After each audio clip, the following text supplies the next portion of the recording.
पूज्याय राघवेन्द्राय सत्यधर्मरताय च भजतां कल्पवृक्षाय नमतां कामधेनुवे कृष्णाय वासुदेवाय देवकी नंदनाय च நந்தகோபகுமாராய கோவிந்தாய நமோ நமः. ஐந்தாவது வேதம் என்று போற்றப்படும் மகாபாரதம் பார்த்து வருகிறோம். தர்மத்தின்படி கிடைக்க வேண்டிய ராஜ்யத்தை பெற வேண்டி பலமுறை கேட்டும் தராத கௌரவாதிகளை எப்படியாவது சந்தித்து ராஜ்யத்தை பெற்றுத்தர வேண்டும் என்று பகவான் கிருஷ்ணனிடம் பாண்டவர்கள் பணிக்க ஹஸ்தினபுரம் சென்று திருதராஷ்டிரனுக்கு வேண்டிய உபதேசங்களை கூறி பகவான் கிருஷ்ணனை தொடர்ந்து பரசுராமர், கண்வ ரிஷிகள், நாரதர், காந்தாரி எவ்வளவோ பேர் எடுத்து கூறியும் எதனையும் செவிமடுக்காத துரியோதனன் தூதுவனாக வந்த பகவான் கிருஷ்ணனையே கட்டி போட எத்தனிக்க விஸ்வரூப தரிசனத்தை காண்பித்த பக்தர்களை மகிழ்வித்தான். இதற்கு தீர்வு யுத்தம் ஒன்றே என்று தீர்மானித்து குந்தியை சந்தித்தான். உன்னுடைய மக்களிடம் சொல்ல வேண்டியது ஏதாவது இருக்கிறதா என்றால் நீண்ட உபதேசம் செய்தால் அதனை கேட்டார் பீஷ்மர், துரோணாச்சாரியார் உட்பட. அவர்களும் தங்களுடைய பங்கிற்கு துரியோதனனுக்கு, அப்பா எங்களுக்கோ வயதாகி கொண்டிருக்கிறது, நிச்சயம் நாம் வெகு நாட்கள் இருக்கப் போவதில்லை, அவர்களது ராஜ்யத்தை திருப்பி தருவதே மேல் அப்படின்னு சொல்லியும் அதனையும் செவிமடுக்கவில்லை. கர்ணனை பகவான் கிருஷ்ணன் சந்தித்து அவனுடைய பிறப்பினுடைய ரகசியத்தை கூறி பாண்டவர்களுடைய மூத்தவன் நீயே ராஜ்யம் ஆள வேண்டும் என்று கூறியும் அதனை மறுத்தான் கர்ணன். கடைசி வரை தர்மத்தின் பக்கம் நீ நிற்பதற்கு உனக்கு விருப்பம் இல்லை இல்லவா அப்படின்னு சொல்லிட்டு பகவான் கிருஷ்ணன் உபப்ளாவ நகரத்திற்கு சென்று ஹஸ்தினபுரத்தில் என்ன நடந்ததோ அதனை பாண்டவர்களிடம் கூறினான். இன்னும் 7 நாளில் யுத்தம். குருட்சேத்திரத்திற்கு தர்மராஜன் சென்று கூடாரங்களை அமைத்து யாக யஜ்ஞங்களை செய்து தான தர்மங்களை செய்தான். துரியோதனன் சகுனியனுடைய மகனான உலூக்கனை அழைத்து மற்றவர் மனதை எப்படியெல்லாம் காயப்படுத்த முடியுமோ அதனை உபதேசமாக கூறி அனுப்பினான். இதனையெல்லாம் கேட்ட தர்மராஜன், நீ தாராளமாக இங்கேயே இருக்கலாம் அல்லது செல்ல வேண்டும் என்றால் செல்லலாம் என்றால் இதுவே அவனுடைய பலம் அல்லது பலவீனம். இப்போ யுத்தத்தில் யார் ஜெயிப்பார்கள் என்கின்ற சகுனம் ஏதாவது இருக்கிறதா அப்படின்னு திருதராஷ்டிரன் வேதவியாசரை விழிக்க சகுன சாஸ்திரத்தை மிக விரிவாக விளக்குகிறார் வேதவியாசர். திவ்யமான திருஷ்டியை சஞ்சயனுக்கு கொடுத்து மகாபாரத யுத்தத்தை இருக்கும் இடத்திலிருந்தே பார்க்கக்கூடிய சக்தியை கொடுத்து சென்றார். இந்த உலகம், பஞ்சபூதங்கள், அதனுடைய குணங்கள் என்ன என்பதனை திருதராஷ்டிரன் கேட்டறிந்தான் சஞ்சயனிடம். சென்று சில நாள் கழித்து திரும்பி வந்தான். மகாபாரத யுத்தத்தில் என்ன நடக்கின்றது சஞ்சயா என்று கூறும் பொழுது 10வது நாள் யுத்தத்தில் பீஷ்மர் வீழ்ந்தார் அப்படிங்கிற வார்த்தையோடு மகாபாரத போர் விஷயத்தை சொல்ல ஆரம்பிக்கிறான் சஞ்சயன். இதை கேட்ட உடனே திருதராஷ்டிரன் படபடத்தார். ஐயஹோ, என்னுடைய பாட்டனார் பீஷ்மாச்சாரியார், என்னுடைய மக்களை காப்பவர், அஸ்தினபுரத்தின் அரணாக இருந்தவரே வீழ்ந்தாரா? என்ன நடந்தது? இன்னும் விரிவாக கூறு அப்படின்னு சொல்லிட்டு திருதராஷ்டிரன் சஞ்சயனிடம் கேட்க முதல் நாள் போரிலிருந்து அற்புதமாக விளக்கிக் கொண்டு வருவதை நாம் பார்த்து கொண்டிருக்கிறோம். 10வது நாள் போரில் சாமானியமாக இல்லை சத்திரிய கடைசி வரை அந்த சத்திரிய தர்மத்தின்படி அன்றைய நாளிலும் 25,000 பேர்களை சாய்த்தார் பீஷ்மர். ஒவ்வொரு நாளிலும் குறைந்தபட்சம் 10,000 பேரை வீழ்த்துவேன் என்று துரியோதனிடம் பிரதிஜை செய்தவர். இரக்கம் அந்த நாளிலும் தான் செய்த பிரதிஜையை விட மிக அதிகமான போர் செய்து வென்றவர் பீஷ்மர். இப்போ பீஷ்மர் வீழ வேண்டும் என்றால் அவராக நினைத்தால் உண்டு. இது அவர் வாங்கி வைத்திருந்த வரம் சந்தனுவின் மூலமாக அவருக்கே மனதில் தோன்றியது. இதுவரை போராடியது போதும், நாம் நமது வாழ்க்கையை முடித்து கொள்ளலாம் அப்படின்னு சொல்லிட்டு அவராக நினைத்தார். மட்டுமன்றி அசரீரியாக பீஷ்மா, இதுவரை நீ நிறைய சாதனை செய்து விட்டாய், உன்னுடைய பயணத்தை முடித்துக்கொள் என்கின்ற அசரீரியும் கேட்டது. அந்த நேரத்தில் புஷ்பவிருஷ்டியும் ஆனது. பாண்டவர்களோ சுகண்டியை நிறுத்தி அர்ஜுனன் 25 பானங்களை பீஷ்மர் பேர் செலுத்த பாருங்க. ரதத்தில் இருந்து பீஷ்மர் வீழ்ந்தார் அப்படிங்கிற ஒரு விஷயத்தோடு நேற்றைய தினம் பார்த்தோம். உடனே அவர் கீழ் விழுந்தவுடன் துரியோதனன் அனைத்து வைத்தியர்களையும் வரவழைத்து எப்படியாவது பீஷ்மரை காப்பாற்றியே ஆக வேண்டும் அப்படின்னு சொல்லிட்டு அத்தனை வைத்தியர்களையும் அழைத்தான் ஒரு பக்கம். இன்னொரு பக்கம் பார்த்தோம்னா இப்பொழுது நடந்து கொண்டிருக்கிறது தட்சிணாயனம். தட்சிணாயனத்தில் சாவதா அப்படின்னு சொல்லிட்டு உத்தராயணத்தில் உன்னுடைய உயிரை விடுவாயாக, இதுவும் அசரீரியாக கேட்டவுடன் கவலைப்படாதீர்கள், நான் காத்து கொண்டு இருக்கிறேன் அப்படின்னு சொல்லிட்டு பீஷ்மர் கூற, இப்போ இதில் என்ன, எல்லாரும் பீஷ்மாச்சாரியாரை சுற்றி நின்று கொண்டிருந்த பொழுது பீஷ்மர் கூறுகிறார், அவர் வேலையை தயவு செய்து பார்க்க, என்னுடைய காலம் முடிந்து விட்டது. ஆனால் என்ன அப்படின்னு கேட்டிங்கன்னா, தலை தொங்கிக் கொண்டு இருந்தது, அவருடைய தலைக்கு ஆதாரம் இல்லாமல் இருந்தது. உடனே துரியோதனன் செய்தார் என்னன்னா, அந்த தலைக்கு வைத்து கொள்ளக்கூடிய தலையணையை கொண்டு வாருங்கள் அப்படின்னு கட்டளையிட்டான். ஆனால் பீஷ்மாச்சாரியாரு, அந்த தலையணையெல்லாம் எனக்கு வேண்டாம், வீரருக்கே உச்சிதமாக இருக்கக்கூடிய அந்த தலையணை தான் வேண்டும் அப்படின்னு சொன்ன உடனே அனைவரும் பார்த்து கொண்டிருக்கும் போது அர்ஜுனன் 3 பாணங்களை விட்டான். அந்த பீஷ்மர் தலையை அந்த 3 பாணங்களும் தாங்கியது. அப்போ துரியோதனனை அழைத்து பீஷ்மர் கூறுகிறார், துரியோதனா, யுத்தம் போதும், தயவு செய்து இப்பொழுதாவது அர்ஜுனுடைய பராக்கிரமத்தை பார்த்தாயா? எப்பாடுபட்டாலும் பாண்டவர்களை நிச்சயமாக வெல்ல முடியாது. ஏன்னா பாண்டவருடைய பராக்கிரமத்தை நீ பார்த்து கொண்டிருக்கிறாய். அப்போ அவர்களுக்கு உண்டான ராஜ்யத்தை தயவு செய்து கொடுத்து விடும்.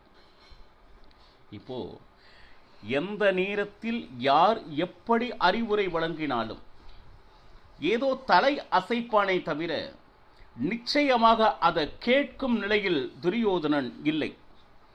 பீஷ்மர் வீழ்ந்தது அவர் முடிவு செய்தது, தலையினை கொடுத்தவன் அர்ஜுனன். இதனால் பாண்டவர்களுக்கெல்லாம் ஒரு விதமான சந்தோஷம்தான். ஏன்னா பீஷ்மர் ஒரு அரணாக நின்று கொண்டிருக்கிறார், நம்மளை அவரை தாண்டி செல்ல விடாது தடுத்து கொண்டிருந்தவர் அவரே. இதில் என்னன்னா, மேலே இதை பார்த்து கொண்டிருக்கக்கூடிய ரிஷிமுனிகளுக்கெல்லாம் ஆச்சரியம், எப்பேற்பட்ட வாழ்க்கையை வாழ்ந்து முடித்திருக்கிறார் பீஷ்மர். பரத வம்சத்தினுடைய மூதாதையர் அல்லவா, 800 வருடங்களாக வாழ்ந்து கடைசி நாள் வரை இளைஞனை போன்று யுத்தம் செய்து இன்னும் யுத்தம் செய்வதற்கு உண்டான தெம்பு அவரிடத்தில் உண்டு. ஆனால் நாம் இன்று நம்மளுடைய வாழ்க்கையை முடித்து கொள்ளலாம் என்று அவராக நினைத்ததனால் இது நடந்தது. கண்டிப்பாக இல்லை என்றால் இன்னும் அவர் போராடும் சக்தி அவரிடத்தில் உண்டு. உத்தராயணம் வரும் வரை கண்டிப்பாக இந்த உயிரை விடாது காத்து கொண்டு இருப்பேன் அப்படின்னு சொல்லிட்டு, அதுவரை பகவானுடைய சிந்தனையோடு நான் இதே இடத்தில் இருப்பேன் அப்படின்னு அதனுடைய பிரதிஜை பகவான் கிருஷ்ணன் தர்மராஜனிடம் கூறினார்.